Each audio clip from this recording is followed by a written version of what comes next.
أما بعد فأعوذ بالله من الشيطان الرجيم بسم الله الرحمن الرحيم هل يستوي الذين يعلمون والذين لا يعلمون صدق اللہ العظیم۔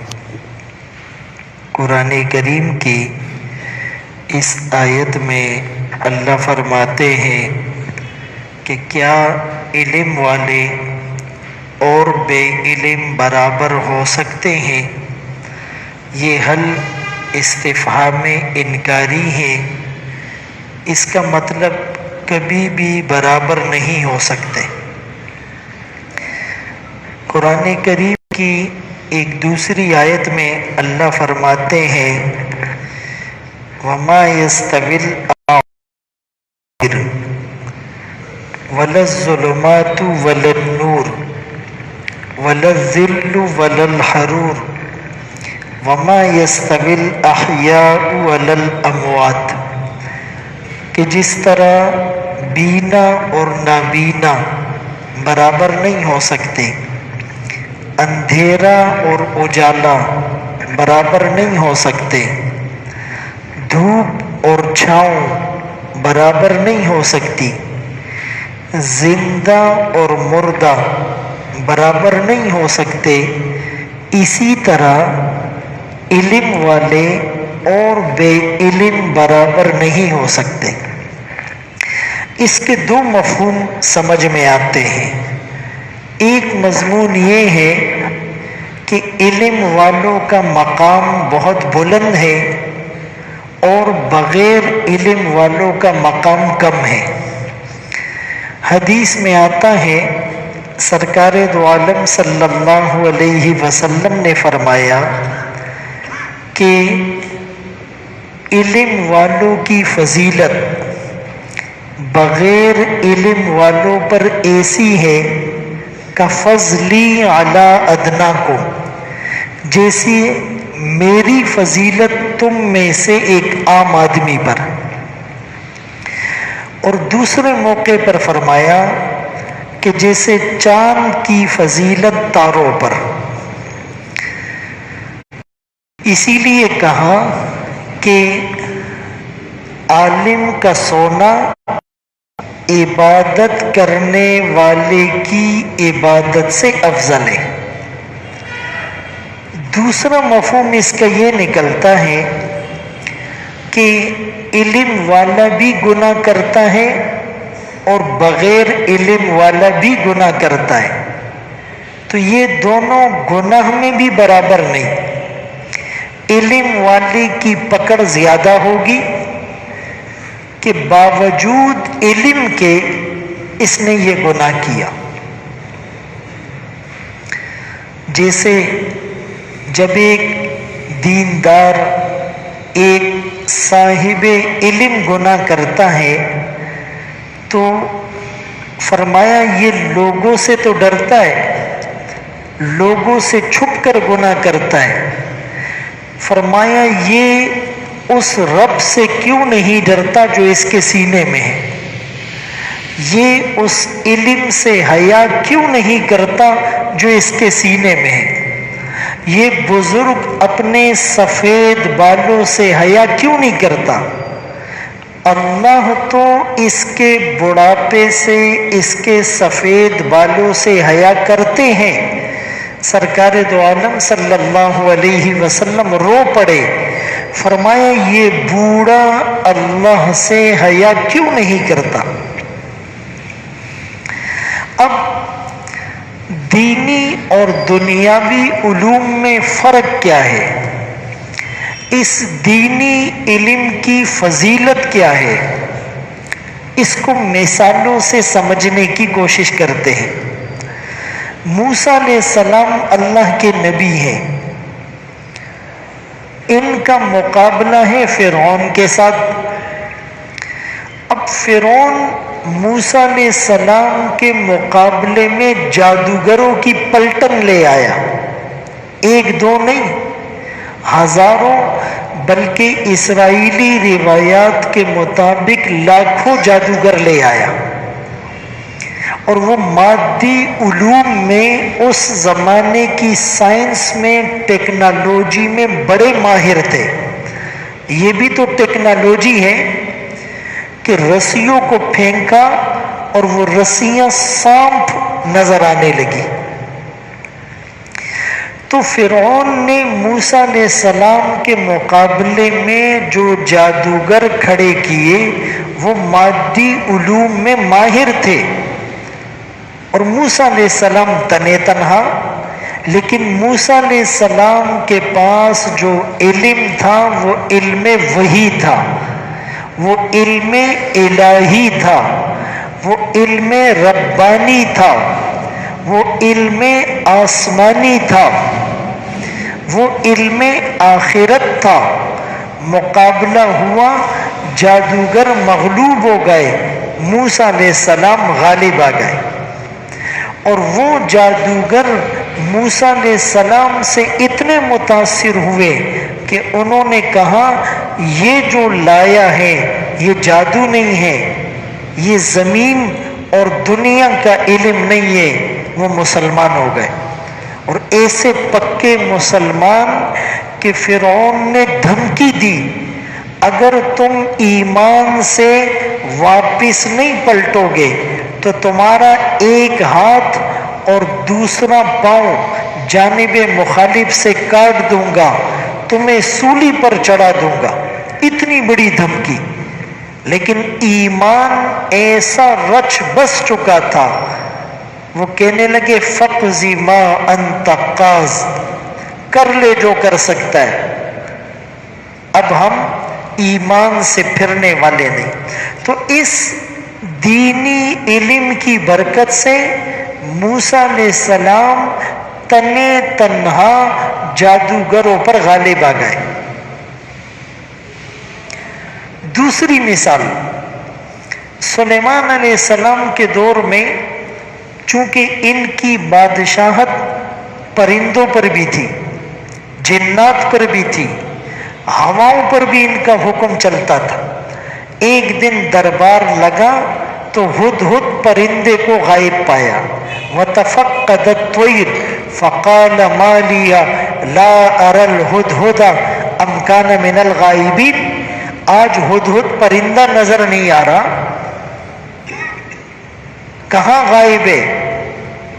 اگر وہ کوئی معقول ریزن نہیں لایا تو اس کو سخت سزا ملے گی۔ جب ہدہد آیا تو اس نے کہا جی میں تو ایک علاقے سے گزر رہا تھا، وہاں پر ایک ملکہ ہے، عورت ہے، بلقیس اس کا نام ہے، وہ اور اس کی قوم سورج کی پرستش کرتی ہے، تو میں تو آپ کے لیے یہ خبر لایا ہوں۔ سلیمان علیہ السلام نے ہدہد ہی کے ذریعے سے وہاں خط بھیجا کہ آپ یہاں پر آئے، سورج کی پرستش چھوڑے، ایک اللہ کی عبادت کرے اور ہماری سلطنت کا سروے کرے۔ اور سلیمان علیہ السلام نے اپنے درباریوں سے، جس میں انسان بھی تھے جنات بھی، کہا کہ تم میں سے کون ہے جو ملکہ بلقیس کے یہاں پہنچنے سے پہلے پہلے اس کا تخت حاضر کر دے؟ تو جو سب سے دیو ہیکل اور قوی ہیکل اور عظیم الجثہ اور پاورفل، جس کے پاس معلومات اور علم تھا، مادی علوم کا جو حامل تھا، اس جن نے کہا کہ آپ کی یہ مجلس ختم ہونے سے پہلے پہلے میں اس تخت کو یہاں لا سکتا ہوں۔ اب ہزاروں میل کا ڈسٹینس تھا، اور اس نے کہا میں 1-2 گھنٹے میں لے آؤں گا۔ اور سلیمان علیہ السلام کے ایک دوسرے وزیر، جس کا نام کتابوں میں آصف بن برخیہ لکھا ہے، اور بعض نے لکھا یہ سلیمان علیہ السلام کا ماموزاد بھائی بھی تھا، لیکن عالم تھا، اس کے پاس علم کی طاقت تھی۔ اس نے کیا کہا؟ ان آتی کا قبل ان یرتد الیک طرفک، میں علم کی برکت سے اس تخت کو آپ کی پلک جھپکنے سے پہلے آپ کے سامنے حاضر کر سکتا ہوں۔ قال ھذا من فضل ربی، اور کہا یہ میرا کوئی کمال نہیں ہے، یہ میرے رب کا فضل ہے۔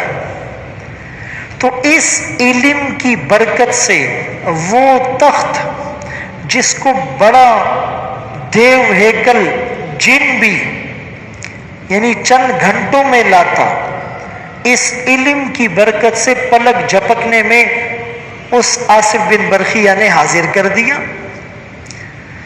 تیسرا واقعہ سنیں، ابراہیم علیہ السلام کا مقابلہ نمرود سے ہے۔ نمرود بھی پوری دنیا پر بادشاہی کرنے والا، یعنی دو مسلمان بادشاہ گزرے ہیں پوری دنیا پر جنہوں نے حکومت کی، اور دو جو ہے یہ کافر۔ تو نمرود بھی پوری دنیا کا بادشاہ تھا۔ اب جب ابراہیم علیہ السلام نے سمجھایا، دعوت دی، تو وہ آگے سے بحث کرنے لگا اور کہنے لگا کہ تمہارا خدا کیا کرتا ہے؟ تو ابراہیم علیہ السلام نے کہا ربی الذی یحیی و یمیت، میرا خدا زندہ بھی کرتا ہے مارتا بھی ہے۔ نمرود نے کہا یہ تو میں بھی کر سکتا ہوں، انا احیی و امیت۔ ایک مجرم جس کو پھانسی کی سزا ہوئی تھی اس کو ریلیز کر دیا، اور ایک بے گناہ کو لا کر قتل کر دیا۔ کہا دیکھو میں نے دیا اور زندہ کو مار دیا، حالانکہ اس نے مرے ہوئے کو زندہ نہیں کیا تھا، اس نے تو قیدی کو آزاد کیا تھا، لیکن مت ماری گئی تھی۔ تو ابراہیم علیہ السلام نے کہا یہ ایسے نہیں سمجھے گا۔ ابراہیم علیہ السلام نے کہا کہ میرا جو رب ہے وہ سورج کو مشرق سے نکالتا ہے اور مغرب میں غروب کرتا ہے، فَأْتِ بِهَا مِنَ الْمَغْرِبِ، تو مغرب سے نکال کر بتا۔ فَبُهِتَ الَّذِي كَفَرَ، اب وہ حق کا بکا وَيْحَ کَرْيَان پاتش ششدر رہ گیا۔ جب دلائل کی جنگ ہار گیا، جب اس کے پاس دلائل نہیں تھے، ایویڈنس نہیں تھا، تو وہ بدماشی پر اتر آیا اور کہنے لگا اس کو آگ میں ڈالو۔ اب نمرود بادشاہ ہے، اس کا لاؤ لشکر ہے، سب اس کا آرڈر مانتے ہیں، اور بہت بڑی ایک خندق کھودی گئی۔ ابراہیم علیہ السلام کو جہاں آگ میں ڈالا گیا وہ جگہ الحمدللہ میں خود دیکھ کر آیا ہوں۔ یہ ترکی کا ایک شہر ہے جس کا نام ہے شانلی عرفہ، اس کو عرفہ کہتے ہیں۔ تو وہاں پر جو مقام ابراہیم ہے، وہ جو خندق تھی ابھی اس میں پانی ہوتا ہے اور اتنی مچھلیاں ہوتی ہیں کوئی اس کو پکڑتا نہیں ہے۔ وہاں 2 مسجدیں انہوں نے بنائی ہے مقام ابراہیم کے نام سے، اور وہ جو مینارے تھے وہ بھی قائم ہیں، منجنیق کے ذریعے سے، اس مشین کے ذریعے سے پھینکا گیا۔ آگ کے شعلے اتنے بلند تھے کہ قریب اچھا خاصا ڈسٹینس ہے۔ اب ابراہیم علیہ السلام کو پھینکنے کے سارے اسباب، جلانے کے سارے اسباب، ظاہر کا نقشہ سارا ابراہیم علیہ السلام کے خلاف، لیکن ابراہیم علیہ السلام کے پاس علم کی طاقت تھی۔ تو جیسے ہی ڈالا، اللہ نے حکم دیا یا نار، اے آگ، کونی بردم و سلاما علی ابراہیم، ٹھنڈی ہو جا۔ ایسی ٹھنڈی بھی نہیں کہ ان کو ٹھنڈک لگے، سلامتی والی۔ فرمایا کہ وہ رسیہ تو جل گئی جس سے ابراہیم علیہ السلام کو باندھا گیا تھا، لیکن آپ کا لباس نہیں جلا، آپ کا بدن نہیں جلا، آپ کا ایک بال نہیں جلا۔ اور اللہ کے اس حکم میں اتنا جلال، اتنا دبدبا تھا، جب اللہ نے اس آگ کو خطاب کیا یا نار، اے آگ، فرمایا اس وقت کائنات میں جہاں جہاں آگ جل رہی تھی سب بجھ گئی۔ ایسا حکم اور ایسا جلال تھا۔ اور بعض علماء نے لکھا ہے کہ اگر کسی کو بہت تیز بخار ہو، یہ جو بخار ہے نا، یہ جہنم کی آگ سے ہے۔ حدیث میں آتا ہے کہ اپنے مریضوں کے بخار کو وضو اور پانی سے ٹھنڈا کرو، اس لیے کہ یہ بخار کی گرمی جہنم کی آگ سے ہے۔ تو اگر کسی کو زیادہ بخار ہو تو اس آیت کو 3 یا 7 مرتبہ پڑھ کر دم کیا جائے یا پانی پر دم کر کے پلایا جائے، اللہ کریم انشاءاللہ بخار کی شدت کو ختم فرما دیں۔ یا نار اے آگ کونی بردوں و سلام علی ابراہیم، ان کی برکت تھی، ابراہیم علیہ السلام غالب آ گئے اور ذلت اور رسوائی نمرود کا مقدر بنی۔ تو جب بھی علوم الہی اور مادی علوم کا ٹکراؤ ہوگا تو غالب علوم الہی والے ہی آئیں گے۔ شرط یہ ہے کہ علوم الہی والے اپنے علوم میں لگے رہیں اور قربانی دیتے رہیں، اس لیے کہ دین قربانی کے بغیر نہیں آتا۔ دوسری شرط کہ اپنے علم پر انسان کو پختہ یقین بھی ہو، اور یقین بنتا ہے ماحول سے۔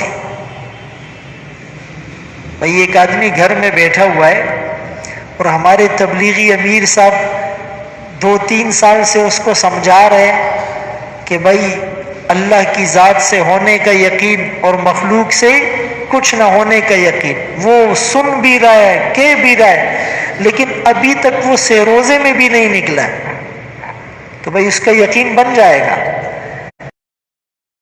بن بھی جائے گا، لیکن جو یقین مطلوب ہے وہ نہیں بنے گا۔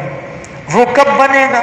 جب یہ خود نکلے گا اور اپنے ادھورے کام چھوڑ کر نکلے گا اور پھر وہاں پر مشقت برداشت کرے گا، گرمی برداشت کرے گا، ٹھنڈ برداشت کرے گا، بھوک برداشت کرے گا، قربانیاں دے گا، تو اس کا یقین بنے گا۔ علم الیقین، پھر عین الیقین، پھر حق الیقین کی کیفیت حاصل ہوگی۔ تو اپنے علم پر پختہ یقین ہو، اور یقین کہاں بنتا ہے؟ ماحول میں۔ کہاں بنتا ہے؟ بھائی ابھی آپ درس میں بیٹھے ہوئے ہو، مسجد ہے، نماز بھی ہم نے پڑھ لی اور الحمدللہ درس بھی دے رہے ہیں، سن رہے ہیں، بعض حضرات نے تلاوت بھی کر لی، بعض نے ذکر بھی کر لیا، بعض نے دعا بھی مانگ لی۔ ابھی بیٹھے بیٹھے کسی کے سر میں درد ہو اور وہ کہے یار میرے سر میں بہت درد ہو رہا ہے، تو آپ اس کو کیا کہو گے؟ آپ اس کو کیا مشورہ دو گے؟ دم کرا لو، دم کرا لو، یا میں دم کر دیتا ہوں۔ ماحول دم کا ہے، ماحول۔ اور ایک آدمی ڈسپینسری میں بیٹھا ہوا ہے، ہاسپٹل میں بیٹھا ہوا ہے، اور وہاں پر اس کی طبیعت خراب ہوتی ہے اور وہ کہتا ہے جی میری طبیعت خراب ہو گئی، آپ فوراً ڈاکٹر کو بلائیں گے۔ وہاں دم کا مشورہ اور یہاں ڈاکٹر کا مشورہ، ماحول کا اثر ہوا یا نہیں؟ ماحول کا اثر ہوتا ہے، ماحول کا رنگ غالب آتا ہے۔ ہم ملائیشیا گئے تھے تو وہاں کی ایک تاریخی مسجد ہے، تو وہاں علماء گئے، تو وہ تو بڑی مسجدیں ہوتی ہے، تاریخی مسجد، ایسا نہ ہو کل کو لوگ بولے یہاں بھی وہ سسٹم شروع کر دیں۔ وہاں تو خواتین بھی آتی ہے، مرد بھی آتے، تو بہت بڑی مسجد تھی، اس کے باہر کے احاطے میں ایک گارڈن سا بنا ہوا تھا، صحن، وہاں پر اس طرح ممبر بنا ہوا تھا، باقاعدہ جو ممبر ہوتا ہے وہ بنا ہوا تھا، تو چھوٹے چھوٹے بچے جا کر ممبر پر ایسے بیٹھتے تھے، کھڑے ہوتے تھے، وہ ان کو ایک کانسیپٹ دے رہے تھے کہ یار جو مسلمانوں کا عالم ہوتا ہے اس کے لیے ایسے ممبر بنتا ہے، ایسے محراب ہوتا ہے، ایسے لاٹھی اور عصا وہ ہاتھ میں پکڑتے ہیں، ایسے کھڑے ہو کر خطبہ دیتے ہیں۔ ان کے ذہن میں ایک کانسیپٹ اور پرسپشن ڈیولپ ہو رہا تھا۔ اسی لیے علماء نے لکھا ہے کہ اگر کسی کا گھر بڑا ہے، اللہ نے اس کو توفیق دیے، تو وہ ایک کمرہ پریئر روم بنائے، نماز کا کمرہ، اس میں باقاعدہ ایک مصلی بچھائے، قبلے کا ایک اسٹیکر لگا دے، چھوٹا سا ایک ریک رکھ دے، دو چار اس میں قرآن رکھ دے، دو چار اس میں تسبیح رکھ دے، اور لیڈیز وہیں نماز پڑھے، بچوں کو بھی کبھی لے جائے، خود آدمی نے نفل پڑھنی ہے، تہجد پڑھنی ہے، وہاں پڑھ لے، کبھی جماعت رہ گئی گھر میں وہاں جا کر نماز پڑھ لے، وہیں تلاوت کر لے۔ بچوں کو ایک آئیڈیا دو کہ بھائی مسلمان کے گھر میں مسجد ضروری ہے، قرآن۔ ابھی ٹی وی لاؤنج ہوتا ہے یا نہیں؟ بولو، کچن ہوتا ہے یا نہیں؟ کوئی کچن نہ بنائے بیوی اس کو گھر میں ہی نہیں چھوڑے گی، اور کچن اچھا بناتے، بہت اچھا بناؤ، اور اچھی بات ہے، خواتین کا خیال رکھنا چاہیے۔ تو ٹی وی لاؤنج بھی ہوتا ہے، لائبریری روم بھی ہوتا ہے، ڈائننگ روم بھی ہوتا ہے، ہاں، سلیپنگ روم بھی ہوتا ہے، گیسٹ روم بھی ہوتا ہے، کوریڈور اور گیلری بھی ہوتی ہے، لیکن پریئر روم، مسجد روم، نماز روم نہیں ہوتا ہے۔ صحابہ اکرام رضوان اللہ تعالی علیہم اجمعین کے چھوٹے گھر تھے، لیکن اس میں بھی ایک حصہ خاص تھا نماز کا۔ ہم 2-3 سال پہلے مدینے گئے تھے، تو وہاں ایک عالم ہے جو وہیں رہتے، ان کو کچھ خاص زیارات معلوم تھی، وہ ہمیں ایسی جگہ لے گئے جہاں غالباً معاذ بن جبل اور 2-3 صحابہ کے گھر تھے، اور اسی نقشے میں باقی تھا، ابھی 2 سال پہلے اس کو کور کر دیا ہے۔ تو وہاں جب ہم اندر گئے تو باقاعدہ ہر گھر میں ایک مسجد بنی ہوئی تھی، اور وہاں تو دور دور گھر ہوتے تھے، مسجدیں کم ہوتی تھی، لیکن یہ صحابہ کی صفت تھی۔ تو ہم بھی اپنے بچوں کو ابھی سے یہ ذہن دیں، جب قرآن پڑھا ہوتا ہے نا، تسبیح پڑھی ہوتی ہے، جائے نماز بچھی ہوتی ہے، تو خود دل کرتا ہے کہ یار تھوڑی سی نماز پڑھ لوں، ذکر کر لوں، دعا مانگ لوں، اپنے بچوں کو بھی اس کا عادی بنایا جائے۔ تیسری چیز، علوم الہی والے اپنے علم پر عمل بھی کرتے ہوں۔ کعب بن احبار رضی اللہ عنہ سے پوچھا علماء کون ہوتے ہیں؟ فرمائے یعملون بما یعلمون، جو جانتے ہیں اس پر عمل بھی کرتے ہیں۔ اللہ اکبر کبیرہ۔ چوتھی چیز کہ یہ مبارک علوم دوسروں تک بھی پہنچائے، صرف اپنے تک محدود نہ رکھیں۔ اللہ تعالیٰ ہم سب کو علوم دینیہ حاصل کرنے کی اور اس پر عمل کرنے کی توفیق نصیب فرمائے۔